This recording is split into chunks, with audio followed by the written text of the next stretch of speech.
நீங்கள் என்னிலும் என் வார்த்தைகள் உங்களில் நிலைத்திருந்தால் நீங்கள் கேட்டுக்கொள்வது எதுவோ அது உங்களுக்கு செய்யப்படும் என்று சொல்லி இருக்கிறார். வேதத்தை அனுதினமும் வாசிக்கணும்.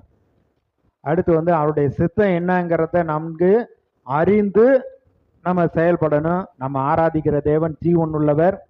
அவர் சொல்லியும் செய்யாதிருப்பாரோ, வசனித்து நிறைவேற்றாமல் இருப்பாரோன்னு இருக்கு. அவர் காண்கின்றவர், நம்மை விசாரிக்கிறவர், நம்முடைய ஜெபத்தை கேட்கிறவர், நமக்கு பதில் கொடுக்கிறவராக இருக்கிறார். அடுத்து பார்த்தீங்கன்னா, கர்த்தரோடு நமக்கு இருக்கக்கூடிய அந்த உறவு, நான் முதவே சொன்னேன், நம்ம கர்த்தருக்கென்று நம்மளை அர்ப்பணிக்கணும், அவரோடு ஐக்கியமா இருக்கணும், உறவு நன்றாக இருக்க வேண்டும். மூணாவது, அவருடைய சத்தத்துக்கு கீழ்ப்படிய வேண்டும்.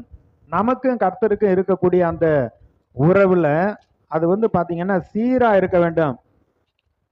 ஒருத்தர் சொல்லுவாரு, போனஸ் வந்துருச்சு, அல்லேலூயா ஸ்தோத்திரம், அவ்வளவுதான். அதுக்கப்புறம் பார்த்தீங்கன்னாக்க கர்த்தராச்சு அல்லேலூயாவாது.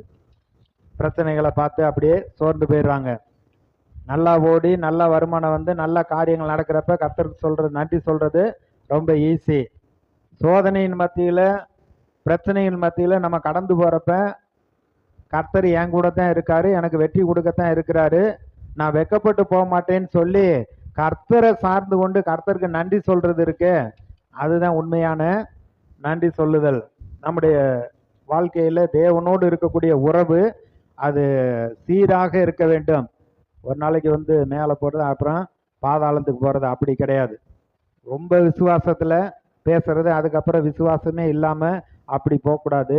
சமநிலை பிரமாணத்தின்படி தொடர்ச்சியாக எல்லா சூழ்நிலையிலையும் நம்ம கர்த்தரை சேவிக்கிறவர்களாக, அவரை தேடுகிறவர்களாக, அவரிடத்தில் நம்பிக்கை உள்ளவர்களாக, ஜெபிக்கிறவர்களாக இருக்க வேண்டும். தானியோல வென்றால் அந்த பத்திரத்துக்கு கையெழுத்து வைக்கப்பட்டதென்று அறிந்த போதிலும் தன் வீட்டுக்குள்ளே போய் தன் மேல் அறையிலே எருசலேமுக்கு நேராக பலகணிகள் திறந்திருக்க அங்கே தான் முன் செய்து வந்தபடியே தினமும் 3 வேளையும் தன் தேவனுக்கு முன்பாக முழங்கால் படியிட்டு ஜெபம் பண்ணி ஸ்தோத்திரம் செலுத்தினார். 30 நாள் வரைக்கும் எந்த மனுஷன்ட்டையும் விண்ணப்பம் பண்ணக்கூடாதுன்னு சட்டம் போட்டிருக்காங்க. மேதியருக்கும் பெருசியருக்கும் சொல்லப்பட்டிருக்க மாறாத பிரமாணத்தின்படி ஒரு சட்டம்.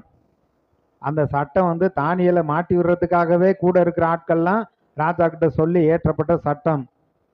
அப்படி யாராச்சும் விண்ணப்பம் பண்ணுனா சிங்க கவிக்குள்ள போடணும்னு சட்டத்தோடைய தீர்ப்பு.